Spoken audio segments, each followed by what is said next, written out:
This is the Outsource Accelerator Podcast, exploring business and outsourcing mastery. Let's do it. Hi, and welcome to another episode of the Outsource Accelerator Podcast. My name is Derek Gallimore, and today we have Mike Grogan back with us. Now, Mike, we interviewed him initially in episode 6, and that's more of his origin story. So if you haven't listened to episode 6, please go back and have a listen. He's got a great story. He's an Irish guy. He's been living in the Philippines for about 3 years now. He is a best-selling author. He is a speaker, and he is a coach. And he has spoken to over 100,000 people in live audiences across the Philippines, and he's visiting the far less fortunate. He's visiting schools. He's visiting people out in the provinces, and he's really, having a huge impact and making a big change.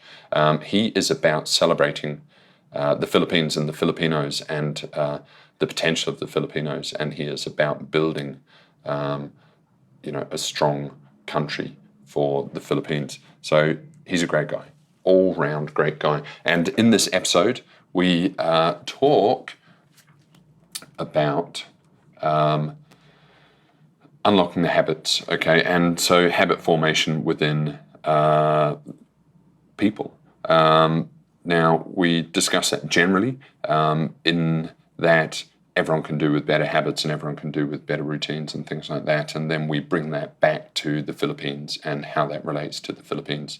So without further ado, enjoy this podcast with Mike. If you want any further information on Mike, if you want to get in touch with him, or if you want any of the transcripts, then please go to our website. That's outsourceaccelerator.com/podcast/episode 17. Enjoy. We're here again with Mike Grogan of mikegrogan.ph. Hi, Mike. Hey, Derek. And today we're talking about how to get the best out of people. Now, Mike is the guy to talk to in terms of this because he is the author of 3 books, nearly a 4th book coming out. He has a podcast as well, and it's all about celebrating the strengths of Filipinos. And obviously that translates fantastically into if you're managing people over here. And people management generally, it requires consideration of getting the best out of people. But there are certain cultural differences here. So I think Mike can shed a lot of light on that for us today. So your course is about getting the best out of people, is that right? Well, if I were to summarize it in one sentence in terms of the programs we offer, it's really about behavioral change, about creating habits of success in employees, both at the frontline level, but also at the supervision. Very important at the team leader, supervisor, and management position. I really believe no change happens unless behavioral change occurs. Right. When I look back at my career, when I started teaching, I was just so terrible, so terrible. And I guess through learning through failure, realizing that behavioral change really is the key. If you can get that, everything else will flow. And you're developing a fantastic following here, and your course has been iterated, and you're getting fantastic results. But how are the principles? Because we're going to have business owners coming over here and transferring their principles directly. Behavioral change, probably every human could benefit from behavioral change. But what are the similarities and what are the differences that you've found between the Philippines and your heritage or other countries that you've been to? In terms of behavioral change? Yeah, in terms of the key points and things that business owners might need to be more mindful or aware of. Okay, well, obviously the principles of behavioral change are universal. It doesn't matter what country or the background, the same principles apply to all around the world. So that's definitely, that's the most important point.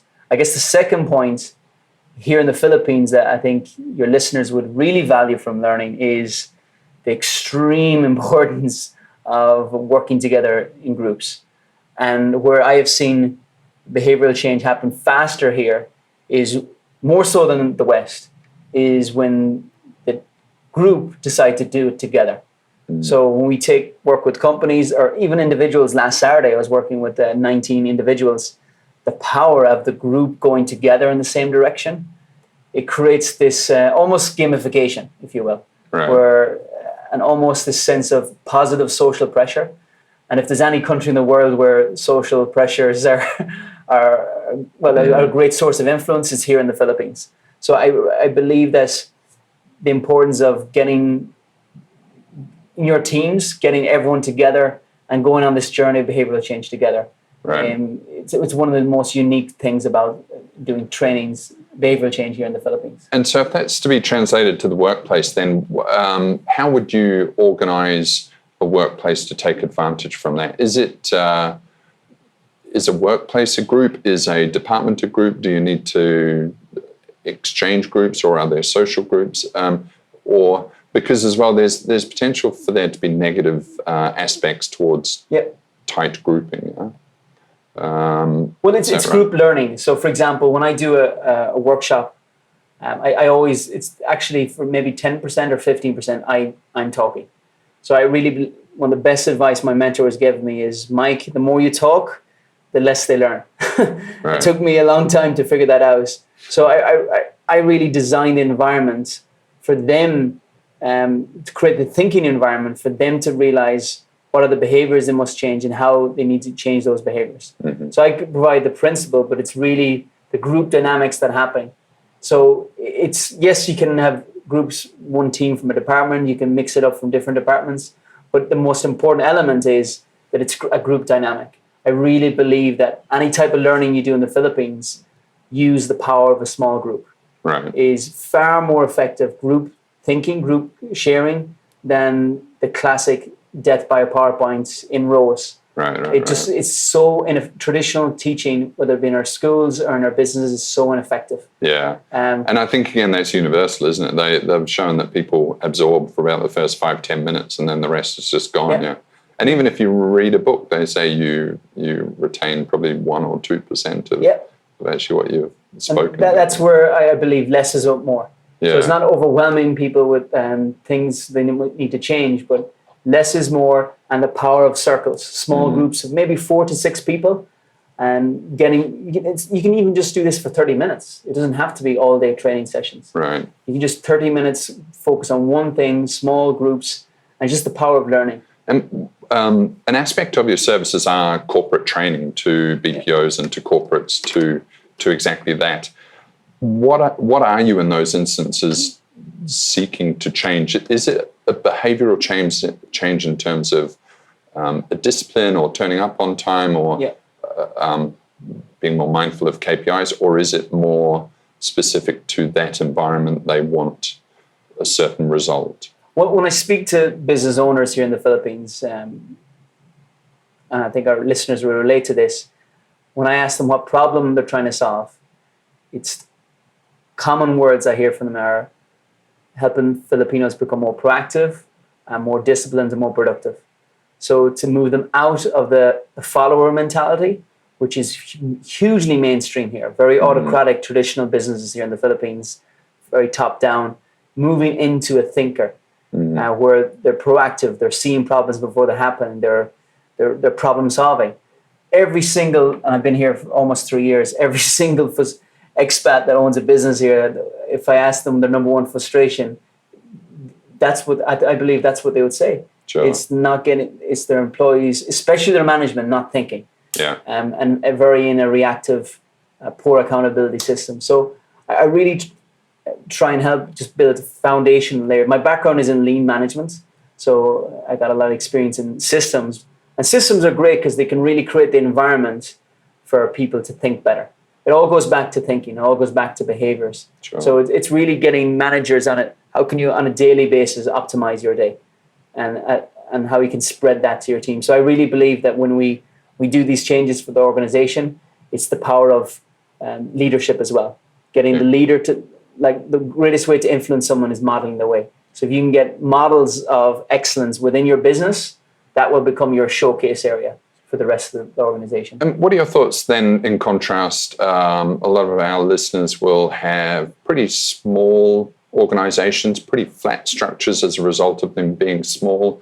And over here, people struggle to work without very structured environments, very hierarchical environments, very sort of overseen processes and very defined processes. So are you saying with the lean management system and things like that, that frameworks are good? Or what are your general thoughts on an organization within frameworks? Should they be free-flowing, or should they be structured and process-driven? Well, there's no right or wrong answer here. It all depends on the needs of the business. For some business, you absolutely need the structure. You need the clear roles and responsibilities defined. It really depends on the nature of the business. I guess what I'm focusing on, and I tell this to business owners, you don't have to send all your people to training. That's not realistic or possible for a lot of organizations. It's really finding who are the high potential people in your organization. To grow your inner circle. You need to have a small group, maybe it's just one or two Filipinos that you really pour into. Give them the opportunity to grow so that they can become your trusted foot soldier, your trusted leader here on the ground, and they can deal with the day-to-day management. Sure. So I really believe that there's, yes, for some, I'm not saying that everyone needs to be specially developed, but some of your leaders, especially the high potential ones, the ones that you see can do amazing things, they're the ones you need to pour in your time, both you as their mentor, but also to give them opportunities where they can grow. That's interesting, isn't it? Over here, there's a concept of the pioneer as well, and that's often referred to as the first person that is hired for a particular project. Or so if a business owner is coming over here, their first employee is typically called the pioneer. It's typically a mid-level management person, and then under that person will then develop the processes and find the other staffing. So they might be one of the key people to pour your energies into. Yeah, we'll use the Pareto principle. Find that 20% of people or that one person, and pour 80% of your mentoring into that one person. Sure, and that's good tips. Thank you, Mike. You're Thanks welcome for joining. So that was Mike Grogan. Hope you enjoyed that. He's doing some really exciting, interesting stuff. If you want to get in touch with Mike or want to know anything more about this episode, go to our show notes at outsourceaccelerator.com/podcast/episode 17.